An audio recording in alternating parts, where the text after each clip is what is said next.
Whip up some resin and prepare to get messy, because today we're doing a dirty pour. So dirty. Hey everyone, welcome back to the Garage Quest shop. Today we're going to focus on learning how to do a dirty pour. And so I'm just going to go ahead and whip up some resin really quickly here. It's just a Lumalite clear cast. And then I'm going to separate it into 4 containers, including the one that I whipped it up in. No reason to waste any cups. And I'm doing this equally, but if you want one of your colors to be more dominant, definitely pour more resin into that cup. I've also whipped up a little bit of extra clear resin here, and you're going to need that. I'm putting in my tongue depressors for stirring, and I'm just going to start dropping in those colors. I went with a autumn look, so there's some orange and yellow and black and white, and I'm just going to whip those up, being careful and leaving it for 20 minutes or until it gets thick and syrupy. All right, so now I've got a cup that I'm going to start pouring my colors into.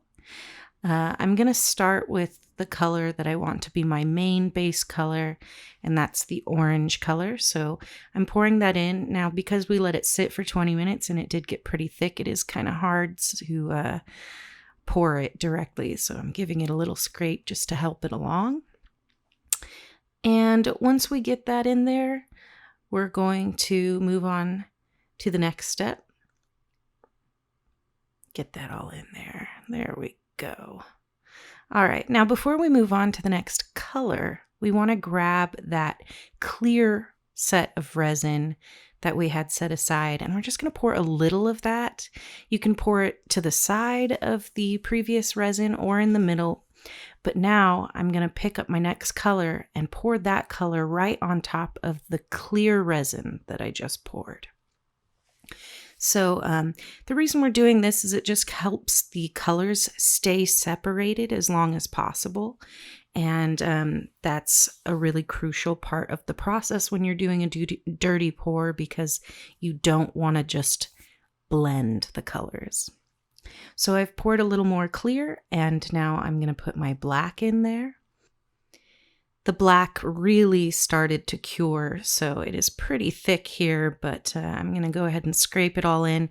And it's okay if some of your resin doesn't fall onto the clear resin. That's okay.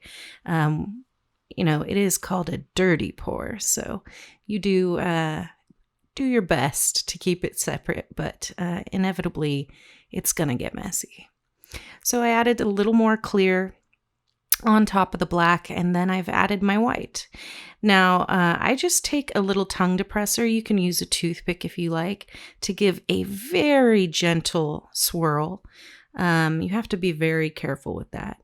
And then I noticed I still had a little bit of orange resin, so I figured I'd just drizzle it right on top and try not to waste anything. But there you go. It looks really gorgeous. And now I'm setting out my molds, and we just pour directly into each mold.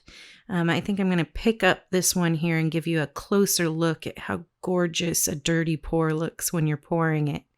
But keep in mind that every time you set that cup back down, the colors mix a little. So it's really a good idea to pour as quickly as possible. So I'm just going to go ahead and pour the rest of my molds. And once I've completed that, I think I noticed I needed to make a little more, so I did right here. But once I've completed filling my molds, I just pull out my Scotch tape. I tape up each mold and set it into my pressure pot, where I'm going to let it sit for 24 hours or whatever your curing time is.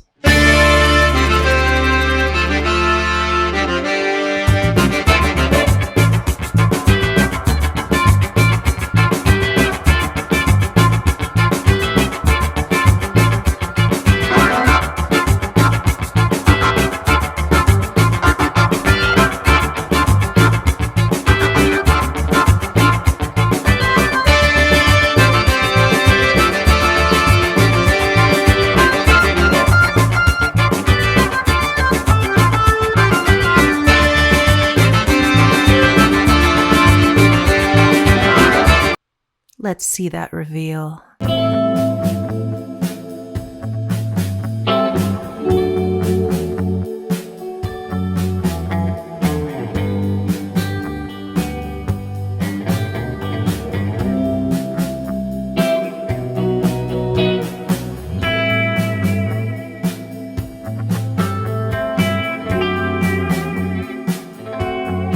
Hope you enjoyed this dirty pour tutorial.